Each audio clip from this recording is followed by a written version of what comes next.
Indian ഇന്ധന വിപണിയിൽ കേന്ദ്ര സർക്കാർ വൻ പ്രചാരങ്ങളോടെ നടപ്പിലാക്കിയ ഇന്ധന നയമാണ് 20% എഥനോളും 80% പെട്രോളും അടങ്ങുന്ന E20 പെട്രോൾ.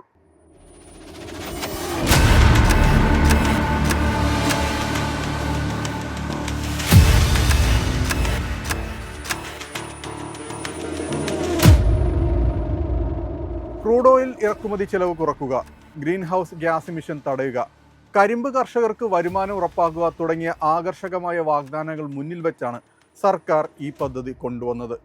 എന്നാൽ യാതൊരുവിധ മുന്നൊരുക്കങ്ങളും ഇല്ലാതെയും സാധാരണക്കാരായ വാഹന ഉടമകളുടെ താൽപ്പര്യങ്ങൾ പരിഗണിക്കാതെയും നടപ്പിലാക്കിയ ഈ പദ്ധതി ഇന്ന് രാജ്യത്തുടനീളം വലിയ ജനരോഷത്തിനും പ്രതിഷേധങ്ങൾക്കും വഴിയൊരുക്കുകയാണ്. ഇന്ത്യയിലെ ദശകോടിക്കണക്കിന് വരുന്ന മധ്യവർഗത്തെയും ടാക്സി തൊഴിലാളികളെയും സാമ്പത്തികമായും ഭൗതികമായും തകർക്കുന്ന ഒന്നായി ഈ നയം മാറിയെന്നതിൻ്റെ വ്യക്തമായ തെളിവുകളാണ് പുറത്തു വന്നുകൊണ്ടിരിക്കുന്നത്. E20 ഇന്ധനം ഉപയോഗിക്കുമ്പോൾ വാഹനങ്ങളുടെ മൈലേജിൽ 3 മുതൽ 5% വരെ മാത്രമേ കുറവുണ്ടാകൂ എന്നായിരുന്നു പെട്രോളിയം മന്ത്രാലയത്തിൻ്റെ ഔദ്യോഗിക അവകാശവാദം. എന്നാൽ ഈ യാഥാർത്ഥ്യം ഇതിലും എത്രയോ ഭീകരമാണ്. പഠനങ്ങൾ പ്രകാരം 2023 മുൻപ് പുറത്തിറങ്ങിയ വാഹനങ്ങൾ ഉപയോഗിക്കുന്ന 60 മുതൽ 67% വരെയുള്ള ഡ്രൈവർമാരും തങ്ങളുടെ വാഹനങ്ങളിൽ 10%-ലധികം മൈലേജ് കുറവ് രേഖപ്പെടുത്തിയതായി വ്യക്തമാക്കുന്നു. എഥനോളിന്റെ എനർജി ഡെൻസിറ്റി ശുദ്ധമായ പെട്രോളിനേക്കാൾ വളരെ കുറവാണ് എന്ന ഫണ്ടമെന്റൽ സയന്റിഫിക് പ്രിൻസിപ്പിൾ മറച്ചുവെച്ചാണ് സർക്കാർ ഈ വാദം ഉന്നയിച്ചത്. മൈലേജ് കുറയുമ്പോൾ ജനങ്ങൾ കൂടുതൽ ഇന്ധനം അടിക്കാൻ നിർബന്ധിതരാകുന്നു. അതായത് പെട്രോൾ വില കുറക്കാതെ ഗുണനിലവാരം കുറഞ്ഞ ഇന്ധനം നൽകി ജനങ്ങളിൽ നിന്ന് കൂടുതൽ പണം ഊറ്റിയെടുക്കുന്ന വിചിത്രമായ രീതിയാണ് കേന്ദ്ര സർക്കാർ ഇവിടെ നടപ്പിലാക്കുന്നത്. E20 ഇന്ധനത്തിന്റെ വരവോടെ ഏറ്റവും വലിയ തിരിച്ചടി നേരിടുന്നത് 2023 മുൻപ് നിർമ്മിച്ച വാഹനങ്ങളാണ്. Automotive research association of India നൽകുന്ന വ്യക്തമായ റിപ്പോർട്ടുകൾ പ്രകാരം എഥനോളിന്റെ സാന്നിധ്യം ഇന്ധന ലൈനുകളിലെയും എഞ്ചിനുകളിലെയും റബ്ബർ, പ്ലാസ്റ്റിക്, മെറ്റൽ ഭാഗങ്ങളെ അതിവേഗം ജീർണതയിലേക്ക് നയിക്കുന്നു. എഥനോൾ അടങ്ങിയ പെട്രോൾ ഉപയോഗിക്കുമ്പോൾ ഫ്യൂവൽ ഇഞ്ചക്ടറുകൾ, ഫ്യൂവൽ പമ്പുകൾ, ഗ്യാസ്കറ്റുകൾ എന്നിവ കേടാകുകയും ഇത് വാഹന ഉടമകൾക്ക് 10,000-കണക്കിന് രൂപയുടെ അറ്റകുറ്റപ്പണികളുടെ ബാധ്യത വരുത്തിവെക്കുകയും ചെയ്യുന്നു.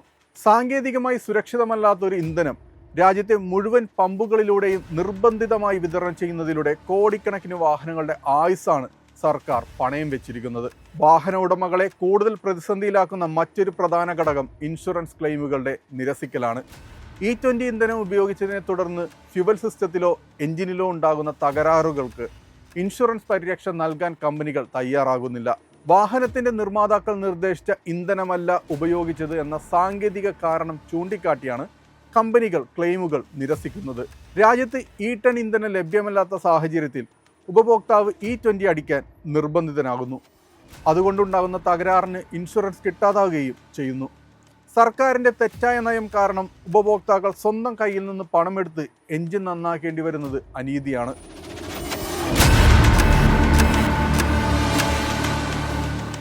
മൺസൂൺ കാലത്ത് E20 പെട്രോൾ കൂടുതൽ അപകടകാരിയായി മാറുന്നുവെന്ന വിവരങ്ങളാണ് ചില പഠനങ്ങൾ പുറത്തുവിടുന്നത്.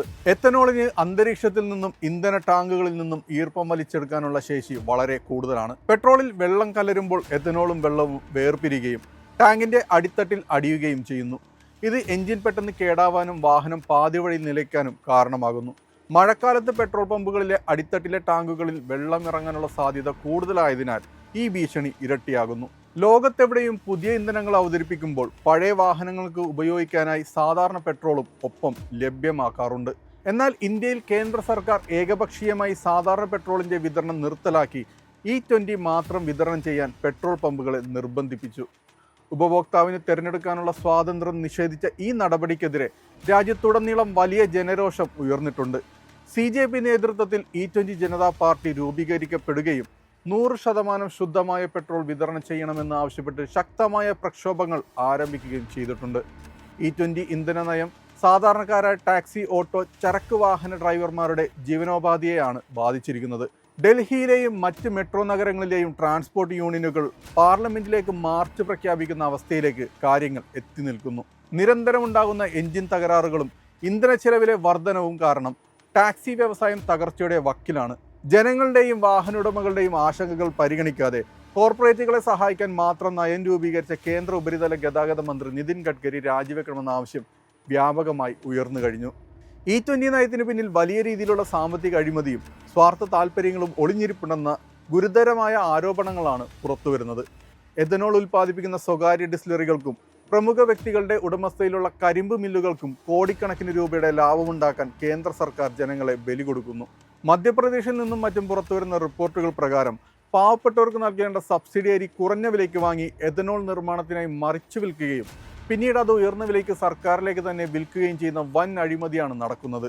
1 ലിറ്റർ എഥനോളിന്റെ ഉൽപ്പാദന ചെലവ് പെട്രോളിനേക്കാൾ വളരെ കുറവാണ്. പെട്രോളിൽ 20% വില കുറഞ്ഞ എഥനോൾ ചേർക്കുമ്പോൾ ആ അനുപാതത്തിൽ പെട്രോൾ വില കുറയ്ക്കേണ്ടതായിരുന്നു.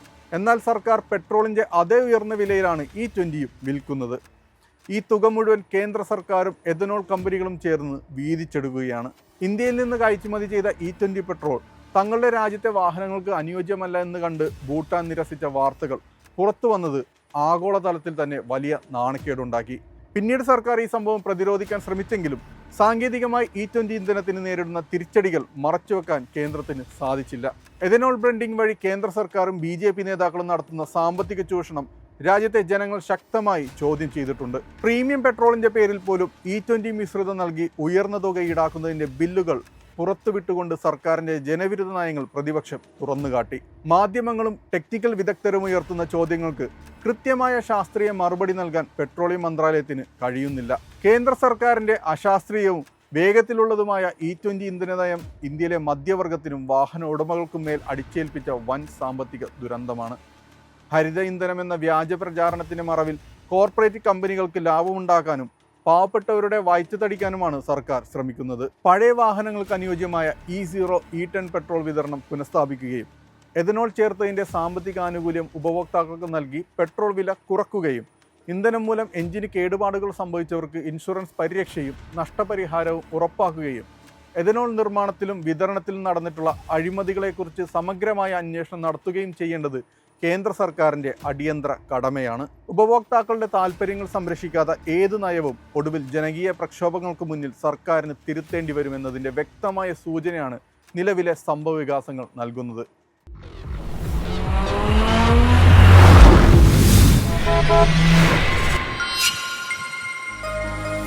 എളുപ്പത്തിൽ സമ്പാദ്യം വളർത്താം. ഇന്ന് തന്നെ മൈഫിൻ TV ആപ്പ് ഡൗൺലോഡ് ചെയ്യൂ.